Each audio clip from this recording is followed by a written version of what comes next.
Salut! Généralement, en freelance, tu as deux modes de fonctionnement possibles. Soit tu travailles au forfait, soit tu travailles en régie. Donc, on va voir ensemble dans cette vidéo qu'est-ce que ça signifie d'une part, quelles sont les spécificités de chacun et surtout quels sont les avantages et les inconvénients de chaque situation.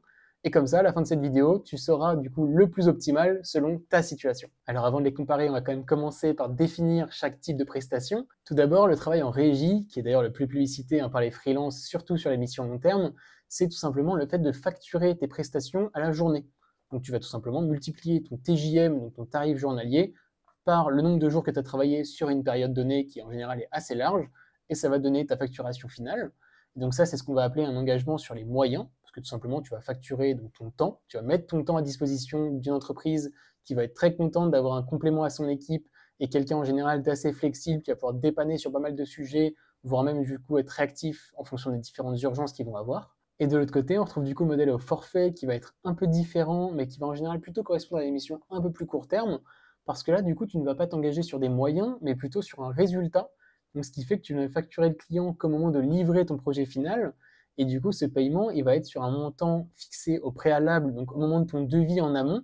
Donc là, c'est à toi surtout d'avoir une bonne estimation de ta charge de travail, parce qu'il va falloir tout simplement réaliser ce projet peu importe les conditions et les moyens que tu vas mettre en place. Et donc, si on évoque maintenant les avantages et les inconvénients de chaque solution, on va commencer par la régie, par exemple. Évidemment, c'est le plus plébiscité parce que c'est le plus fiable. Sur le long terme, ça te donne une meilleure visibilité. C'est vraiment le plus sécure quand tu as une mission long terme. Tu n'as pas trop à te soucier de ce qui se passe autour, de retrouver une mission assez vite, etc.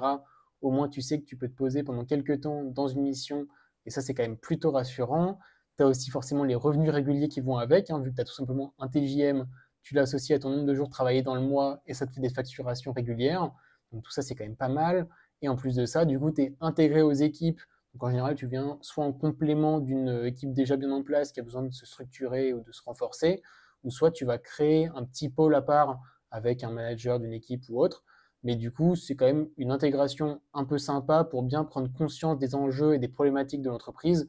Donc en général, ça permet d'avoir un meilleur cadre de travail. Et le seul défaut en général que les gens voient à ce modèle-là, c'est le fait de vendre ton temps, tout simplement. Donc c'est sûr que les salariés classiques le font déjà, pour le coup rien d'anormal, mais en général en freelance, tu as un peu cette envie de liberté et de décorréler tes revenus de ton temps de travail. Donc forcément là on est en plein dedans, et honnêtement pour augmenter ton revenu annuel et ton chiffre d'affaires, à part à travailler plus, mais ce qui est un peu compliqué en temps plein par exemple, il faut du coup augmenter ton TJM.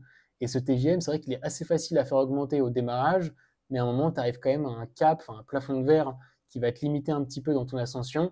Donc c'est vrai que là-dessus, on peut être un peu limité, et c'est pour ça que certaines personnes passent au forfait qu'on va voir juste ensuite. Parce qu'au modèle au forfait, justement, tu vas avoir beaucoup plus d'avantages sur la flexibilité et les libertés, vu que c'est toi qui vas organiser tout ton agenda en termes de travail, tant que tu restes dans les délais du coup évoqués avec le client, et donc tu vas déterminer d'où tu veux travailler, quand tu veux travailler et avec qui potentiellement. Donc ça, c'est quand même des belles libertés, je trouve. Et en plus de ça, si tu es compétent dans ton domaine, tu vas pouvoir aussi faire des missions beaucoup plus rapidement que estimé. Donc typiquement, si tu avais un devis d'une semaine et que tu fais ta mission en 2 ou 3 jours, ça va te laisser à la fois du temps libre et à la fois la possibilité de faire d'autres missions. Donc soit en parallèle, soit elles vont se greffer au fur et à mesure. Donc ça, forcément, ça duplique ton chiffre d'affaires de manière assez colossale. Et ça va surtout te permettre de scaler beaucoup plus vite.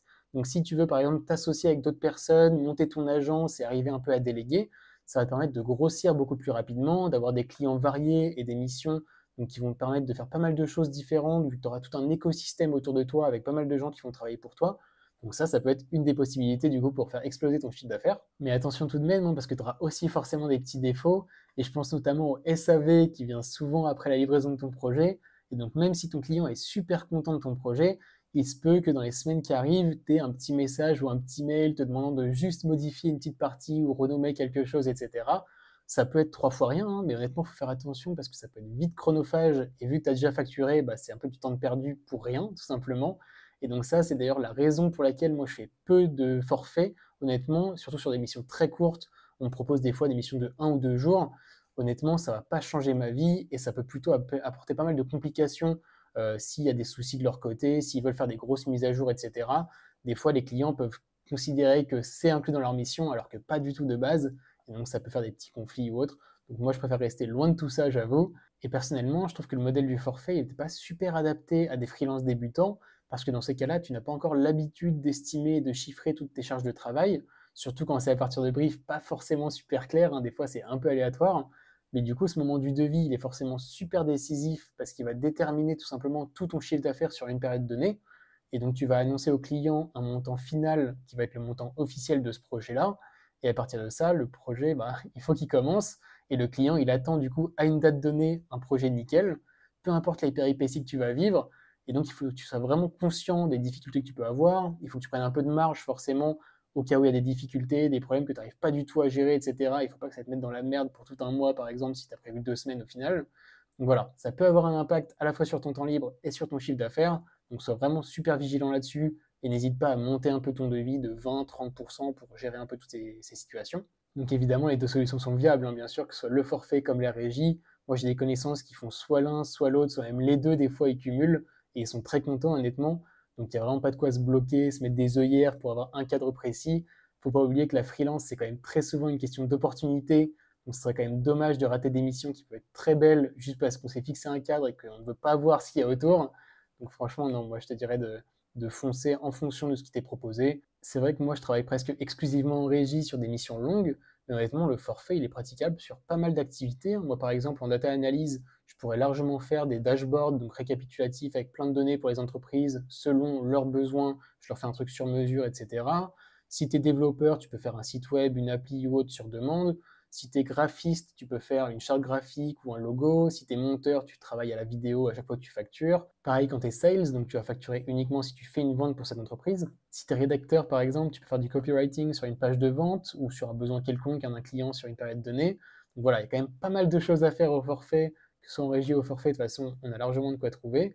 Et si tu te demandes d'ailleurs tous les métiers faisables en freelance, je te conseille de regarder ma dernière vidéo. Je te mets une petite fiche qui correspond à cette vidéo-là, qui devrait pas mal t'intéresser, où je fais un petit récap voilà, de tout ce qui est possible et des métiers les plus demandés en freelance. Et si tu te demandes combien tu peux gagner justement avec ces métiers-là en freelance, je te propose de retrouver en description un petit Google Sheet que j'ai fait qui répertorie à la fois tous les TJM de ces métiers-là sur toute la population française, donc tous les freelances de France, tu auras une bonne idée de combien tu peux gagner.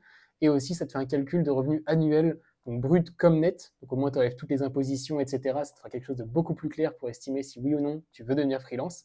Donc je te laisse retrouver tout ça en description. Et donc si cette vidéo t'a plu, je te laisse me mettre un petit like, commenter si tu as la moindre question et t'abonner évidemment. Comme ça, on se retrouve dès la semaine prochaine pour une future vidéo sur la freelance.